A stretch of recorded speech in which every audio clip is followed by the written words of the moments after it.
안녕하세요. 이동수입니다. 21세기 교육과 민주주의 지금 함께 읽기 하고 있는 도서입니다.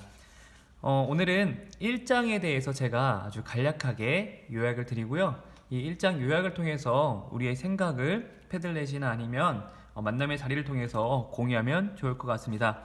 우선 이 책은 넬 나딩스의 저서이고요. 이것을 심성보 교수가 옮겼습니다.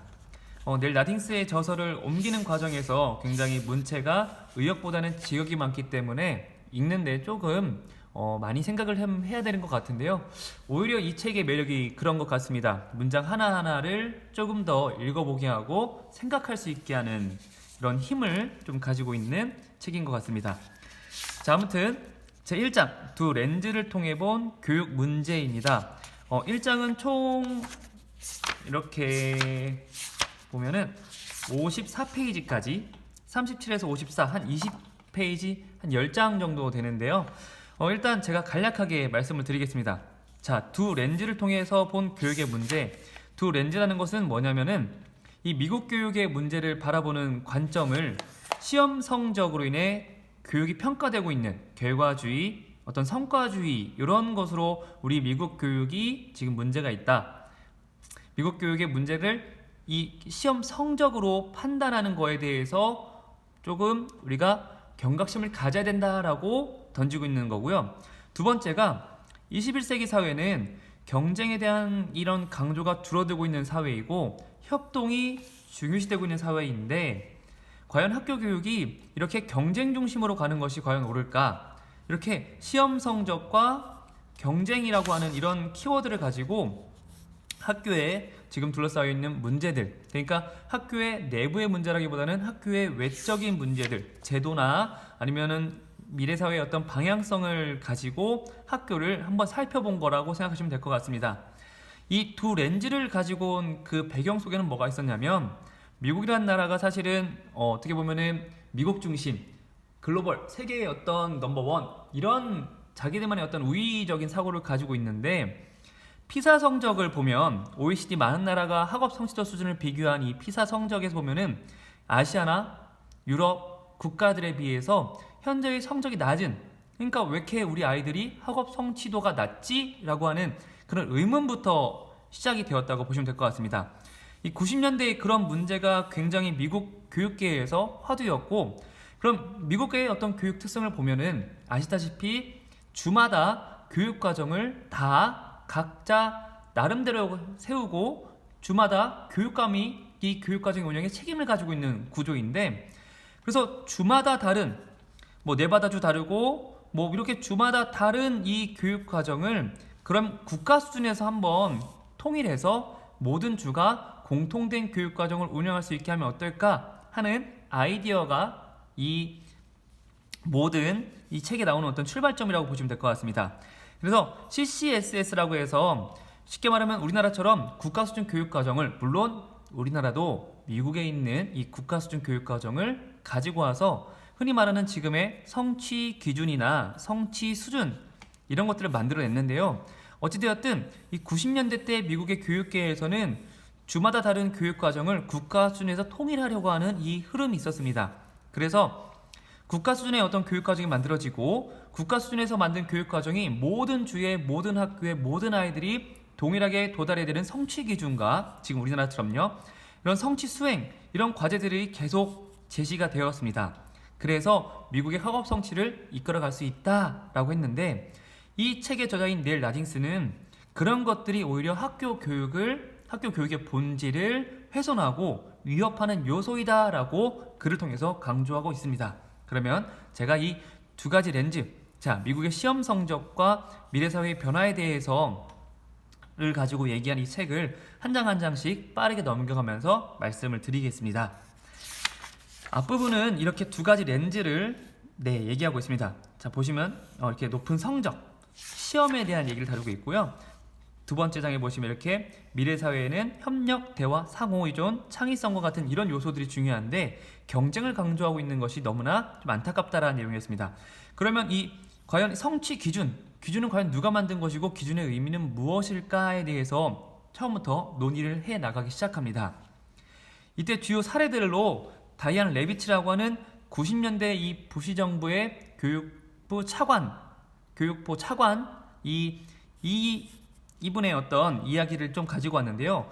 이분의 이야기를 보면은 이분이 교육부 차관 시절 때 우리나라 말로 말하면 이 교과 부진 학생들 관련된 아동락고 방지법, 차터스쿨, 학업 성취도 검사 등과 같은 이 공교육의 어떤 혁신을 가져올 수 있는 이런 정책들을 시행을 했습니다. 만들어내고.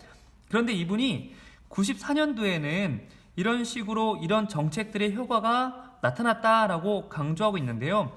그로부터 한 20년 지난 2010년에 이렇게 자신이 그 당시 정부에서 펼쳤던 90년대에 만들었던 이런 교육개혁 운동이 우리 학교에 지금 현재의 교육 현실에 굉장히 위험한 요소가 되고 있다라고 반대의 의견을 좀 제시하고 있는 것입니다. 그러니까 미국이 처음에 만들었던 이 기준이라는 것 자체가 우리가 생각했을 때는 모든 아이들이 도달할 수 있는 수준을 제시했다라고 이야기할 수 있지만 그것이 결국은 학교 교육의 본질을 훼손하는 요소였다라고 주장을 하고 있는 것입니다.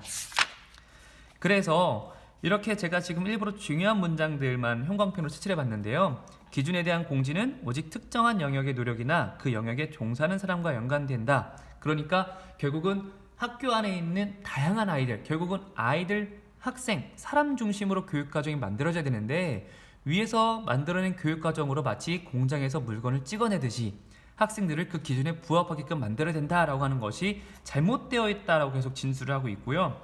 가장 핵심되는 마지막 문장이 바로 이런 거였습니다. 우리가 진술했던 교육 목적의 하나는 학생이 자신의 교육적 삶을 스스로 통제할 수 있도록 돕는 데 있다. 결국은 자율적, 자기주도적, 그러니까 학생이 학생 개별의 어떤 성향과 개인의 어떤 모습을 드러내는 것이 더 중요하다라고 강조하고 있는 것입니다. 그렇다면 교육과정을 만들 때 교사는 과연 어떤 노력을 해야 될까로 강조하고 있는데요. 미국의 경우 이 주립대학의 요구, 미국의 고등교육과정에서는 AP라고 해서 지금 우리나라 말로 하면 심화 과정이죠. 보충, 기본, 심화 과정인데 이 미국 대학에 들어갈 때 어떤 내신, 우리나라의 이 내신 제도처럼 미국에서도 고등학교에 이 AP를 굉장히 보고 있습니다. 그러니까 이 학생이 수학 AP, 그러니까 수학 심화 과정을 이수했다면 대학에서 요구하는 수준만큼 도달했으니 오히려 합격에 더 기회가 보장된다라는 측면이라고 보시면 될 것 같은데 그래서 주립대학의 요구를 학교가 받아들일 수밖에 없습니다. 우리나라 말로 치면 사회의 요구를 받아들이는 것처럼 그 다음에 학생들의 흥미와 적성, 교과의 내용, 훌륭한 학습 과정, 교육 과정이겠죠. 민주적 목적을 구현하려는 각오, 집단을 계속해서 변화시키면서 집단에서 소집단을 나누어 이용할 수 있는 이런 공간의 혁신. 그러니까 이런 6가지의 요소들을 고려해서 교사는 앞에 나온 이런 국가 수준의 기준을 재구성해야 된다라고 하는 그 문장을 서서히 지금 던지고 있는 것입니다. 그래서 이 학업 수행의 기준이라는 것도 역시 그리고 학습 내용의 이런 기준과 그 기준을 또 학습할 기회 역시 모두가 보시면 아시겠지만 학생마다 동일하게 적절히 이게 학생마다 천편일률적으로 적용하는 것이 과연 옳은가 그런 거에 대한 얘기를 계속 하고 있고요. 그러면서 이 교수님이 이 닐 나딩스라고 하는 수학 교사가 현장에서 있었던 이야기들을 좀 담고 있습니다. 그래서 이런 식으로 계속 넘어가면서 이 마지막 부분에 가면은 이런 얘기를 합니다. 일반적으로 가장 좋은 것, 이 문장은 일반적으로 가장 좋은 것은 서클에 가입하도록 초대된 일부 학문적 재능을 가진 학생들과 함께 경제적으로 부유한 사람들로부터 도출된다. 이 문장의 의미는 무엇이냐면 앞에서부터 쭉 문장을 이 논제를 끌어오면서 교육과정이라는 것은 과연 누가 만들었는가 하면 결국은 이 있는 자들, 권력, 집단, 어떤 특정 집단에 의해서 교육과정이 만들어진 것인데 그럼 그 만들어진 교육과정이 과연 정의로운 것인가를 살펴보게끔 하면서 교육과정 자체가 가지고 있는 어떤 불평등성, 계급을 재생산하는 도구로서의 의미를 좀 강조하는 것입니다. 그러면서 가장 좋은 것이면서 가장 똑똑한 사람들은 세대 안에서 그리고 세대를 넘어 우리를 전쟁으로 이끌어갔다. 기업의 탐욕은 또다시 창궐했고 빈곤은 풍요 속에서 지속되고 있으며 지구 자체는 인간의 남용으로 고통을 겪었다. 교육과정 자체가 굉장히 경제, 자본주의가들 혹은 권력 갖고 있는 이 특정 계급들에 의해서 만들어졌기 때문에 일반적인 대다수의 선량한 시민들은 이렇게 교육과정을 통해서 결국은 사회 변화를 이끌어가지 못했다라고 하는 비판적인 어떤 시각을 담은 문장들입니다.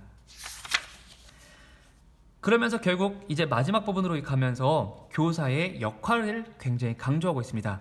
교사의 책무성이라는 용어를 특별히 강조했는데요. 그 이유는 이 책무성이라는 용어 자체는 교육과정, 결국은 기업에서 나온 용어잖아요. 비즈니스적인 성과주의적인 관점에서 회사가 도달하는 목표가 있는데 그 목표에 도달하기 위해서 노동자들이 과연 그 일당을 얼마만큼 도달했는지 그런 해석으로서의 책무성을 강조하고 있습니다. 교사가 교육과정을 운영하는 사람이 아니라 교육과정을 그대로 전달을 잘 했느냐 전달을 못했느냐 하는 그 의미를 따지는 면에서 책무성이라는 용어를 썼는데요. 그렇게 하지 말아야 된다고 하는 것입니다. 넬 다닝스는 책임성이라는 용어를 강조합니다. 책임성을 가진 교사들은 학생들이 어떤 마음의 습관, 지적 호기심, 그리고 배움을 계속할 열정의 의지를 보존하기를 바란다. 넬 다닝스가 강조하는 교사의 책임성이라는 것은 뭐냐면 교육과정 운영의 진짜 책임자, 운영자라는 것입니다. 사유하는 교사, 생각하는 교사를 강조하고 있습니다. 우리가 바로 그런 역할을 해야 된다라고 계속 이야기를 하고 있습니다. 그러면서 마지막 장에 가서 그렇다면 학교의 선택권, 이건 문장에 조금 직역 과정에서 오해의 소지가 있습니다. 학교가 누굴 선택하는 게 아니라 일반적인 학부모나 학생들이 학교를 선택할 수 있느냐의 문제인데요. 우리나라도 사실 이명박 정부 때 특목고나 자사고를 비롯해서 고교 다양화 정책, 마이스터고 이런 것들을 펼쳐가지고 학교의 고등교육의 과정이 굉장히 다양화되어 있는데 과연 그런 선택할 수 있는 기회가 모든 사람들에게 고루 가져져 있는지를 이야기하고 있습니다. 내용은 그렇지 않다입니다. 왜냐하면 결국은 사립학교와 같은 높은 등록금을 내는 학교 역시 쉽게 말하면 부자들, 있는 자들이 갈 수 있는 것이고 일반적으로 그렇지 않은 지역에 있는 아이들은 오히려 더 교육적인 혜택을 못 받게 된다. 그러니 앞서 말했던 이 부시 정부의 교육부 차관을 지낸 다이안 레비치가 최초에 펼쳤던 아동다고 방지법이나 이런 것들이 결국은 현실에서는 아무 의미가 없다라고 하는 것을 이렇게 현실적인 사례들을 들어서 강조하고 있고요. 21세기를 위한 학교 교육, 그럼 과연 우리 사회에 앞으로 미래 사회에 필요한 학교의 교육의 방향성을 이렇게 이 단원을 이 마지막 문단을 통해서 결론을 짓고 있습니다. 바로 협력과 비판적 사고, 창의성과 같은 것들이 학교 교육에 녹아내야 된다는 것입니다. 지금 우리가 보고 있는 이런 시험과 입시 위주의 교육 제도는 학교 안에서 경쟁을 강조할 수밖에 없기 때문에 이런 것들을 해결하기 위해서는 우리가 이 앞서 말한 창의성, 협력, 비판적 사고, 그 다음에 여기 나와 있진 않지만 의사소통과 같은 이런 것들을 강조를 해야 되고요. 역시나 미국도 교육과정의 기본 구조가 변하지 않을 거다라고 하는, 그러니까 국가 수준에서 제시한 교육과정의 틀을 바꾸는 것은 어렵다. 하지만 그런 구조 안에서 교사들은 작업을 해야 된다. 어떤 작업이냐면 바로 교육과정을 재구성하고 학교 교육과정의 운영에 운영자로서 서야 된다는 그런 작업들을 계속해야 된다는 거고요. 교육과정의 핵심으로서 영어나 수학, 사회, 과학, 외국어가 현실생활과 계속 고립될 거고 이런 것들은 더욱더 우리가 흔히 말하는 선긋기, 학생들을 등급으로 구분짓기 이런 걸로 인해서 더 고도화되고 정말 현실생활과 괴리가 되는 이런 것들이 계속 강조가 될 건데 이런 것들을 철폐하고 이런 것들을 조금 이제 쉽게 말하면은 교사의 어떤 노력들이 필요하다는 것을 계속 강조하고 있습니다. 그래서 효과적인 저항을 하기 위해서 우리는 우리 교육과정 속에 협력, 비판적 사고력, 창의성을 담아야 된다고 얘기를 하고 있죠. 마지막으로 이런 문장들이 가장 인상 깊었습니다. 시민을 길러내고 민주주의를 지켜내는 것이 공교육의 사명입니다. 공교육이 모든 사람에게 열려 있어야 되고 모든 사람들이 공교육에 들어올 수 있는 기회의 확장. 우리나라와 달리 미국은 사실 공교육을 받는 혜택이 그런 비율이 굉장히 좀 낮죠. 그래서 이런 문장을 좀 강조했던 것 같은데요. 중요한 것은 우리나라에 적용했을 때, 우리 한국의 현실에 적용했을 때 현재 문재인 정부가 추구하고 있는 이런 기회는 평등하게, 과정은 공정하게, 결과는 정의롭게 라고 하는 이런 슬로건에 맞춰서 교육이 과연 정말 진짜로 희망의 사다리가 되고 있는가를 살펴보는 것이 중요한 것 같습니다. 민주주의라고 하는 것은 시민을 길러내고요. 이 시민을 통해서 민주주의가 유지가 되고 지켜진다라는 것입니다. 그럼 우리는 누군가가 만들어 놓은 교육과정을 그대로 우리 학생들에게 전달하는 것이 아니라 이 교육과정이 과연 민주적인 것인가를 한 번 더 고찰을 하고 그 안에 민주주의가 가지고 있는 요소들, 협력과 비판적 사고력, 창의성, 의사소통을 담아서 수업을 해야 할 것입니다.